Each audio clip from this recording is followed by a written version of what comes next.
I stood in the doorway of what used to be my bedroom, still wearing my hospital bracelet. The room looked completely different. The walls I had painted green were now covered in bright pink wallpaper. My photos were gone, replaced with pictures of my sister-in-law, Amanda. Even my bed, my expensive memory foam mattress, was buried under shiny pillows and unicorn toys. "This is her room now," my mother-in-law Margaret said with a smirk. She stood behind Amanda, resting her hands on her shoulders like she had won something. "We thought it was time for some changes." I stood still, careful not to hurt my stomach, which was still healing from surgery. I had just spent a week in a hospital after an emergency operation. Coming home to this was a shock, but maybe I should have expected it. "Interesting timing," I said calmly, though my mind was racing. This wasn't just about a room. Margaret had been trying to push me out of this house for years. Amanda spun around in my grandmother's old vanity chair.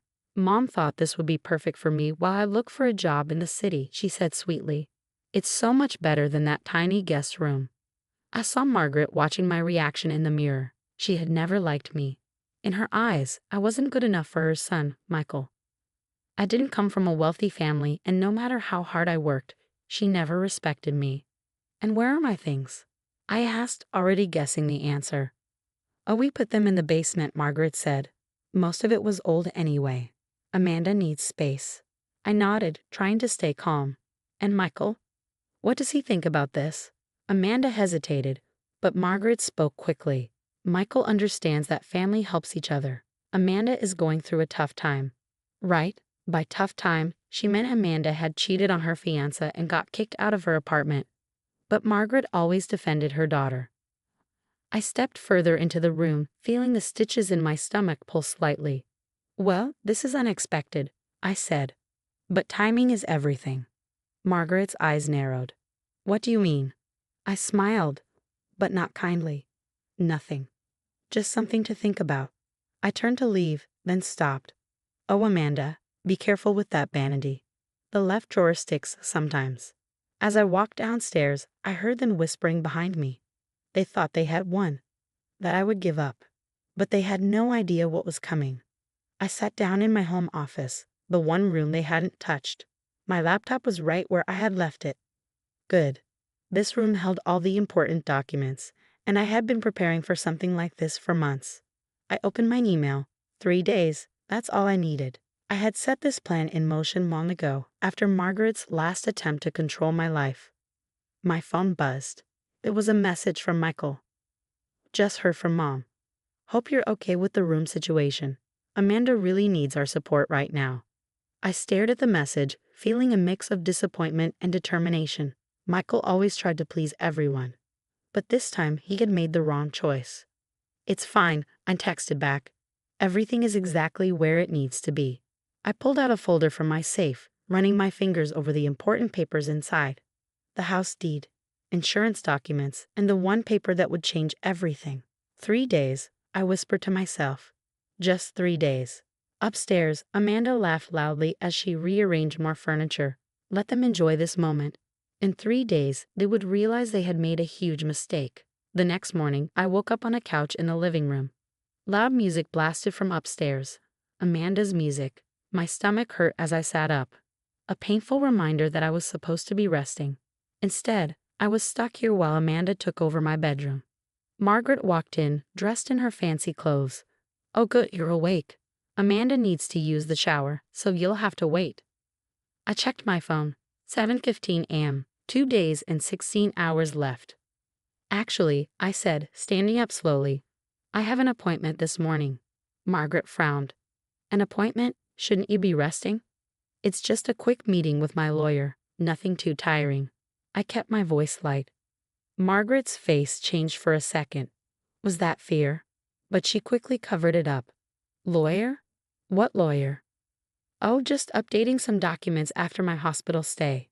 Normal stuff." I grabbed my things, enjoying the way she shifted uncomfortably. As I walked toward the door, Margaret called after me. "Does Michael know about this?" I turned back and smiled. "He will." At the law office, my friend Patricia Chen was waiting. She had known me since college, and she had seen enough of Margaret's behavior to understand the situation. "Everything's ready," Patricia said, sliding a folder across the desk. Are you sure? Once we file these, there's no going back.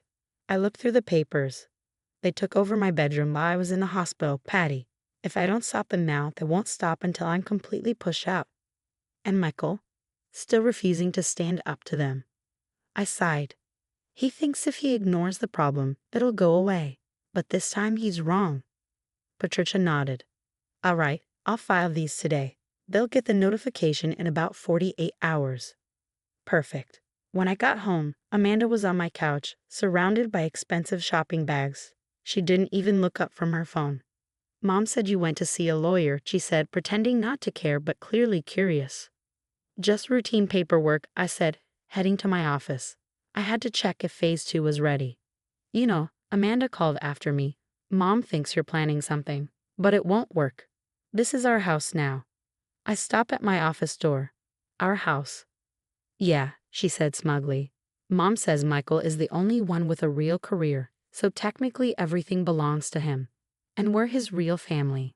I thought about the documents Patricia was filing, the plan I had set in motion months ago. Interesting, I said before closing the door behind me. That evening, Michael finally came home. He found me in my office, working on my laptop. Hey, he said, hesitating. Mom said you went to see a lawyer? I looked up at him, really looked at him. My husband of 5 years. The man who never stood up to his mother. The man who let his sister take over our bedroom. Yes, I did. He ran a hand through his hair, looking nervous. Look, I know the bedroom situation isn't great, but it's only temporary. Amanda's going through a rough time. I cut him off. When I was in the hospital, did you know what they were planning? His silence told me everything. Right, I said, turning back to my laptop. You should know things are going to change soon. What does that mean? He asked, his voice uneasy. In 36 hours, your mother and sister are going to learn some interesting things about property ownership and legal rights. He tried to laugh. Come on, you're overreacting. Mom's just helping Amanda get back on her feet. I shut my laptop and stood up, feeling the stitches pull slightly. No, Michael. Your mother is trying to push me out, and you're letting her. But what none of you know is that I've been keeping records. Every time they move my things, every manipulative comment, every attempt to take over. And in 36 hours, all of it is going to matter. His face paled. What are you saying? I'm saying maybe you should tell them to start packing, because when those papers arrive, everything will change. You're bluffing, he said, but his voice shook. I opened my desk drawer and pulled out a thick envelope. Remember last year when your mom tried to sell my grandmother's antiques while we were on vacation? That's when I started preparing. This has everything: photos, videos, legal documents. In 36 hours, it all becomes public record. Michael looked at the envelope, then at me. For the first time, he looked truly afraid. What have you done? He whispered.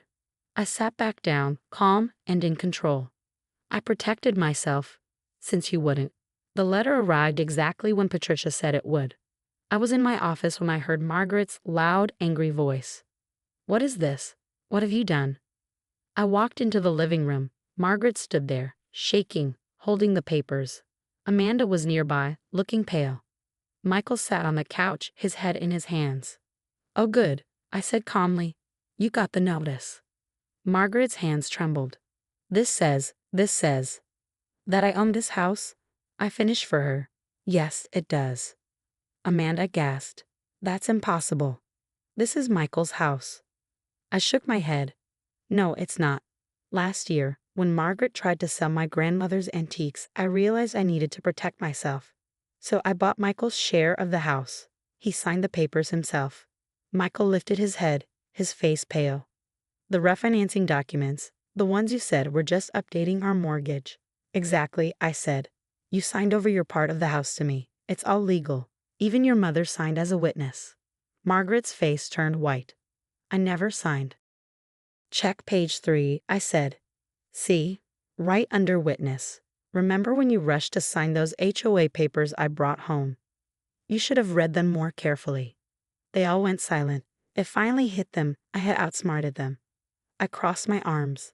The second set of papers lists every time you damaged my property, including taking over my bedroom. You can't kick us out, Amanda yelled. We're family. Actually, I can, and I am. I looked at my watch. You have 24 hours to leave.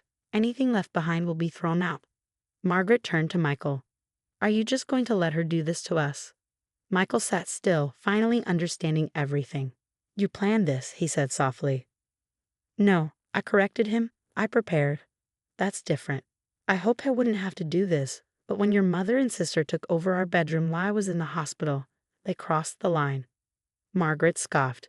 We were trying to help. No, you were trying to push me out. You've been trying since the day I married Michael. But I'm not someone you can bully away. I worked hard for this house, and I protected myself. I took out my phone. The police are on speed dial.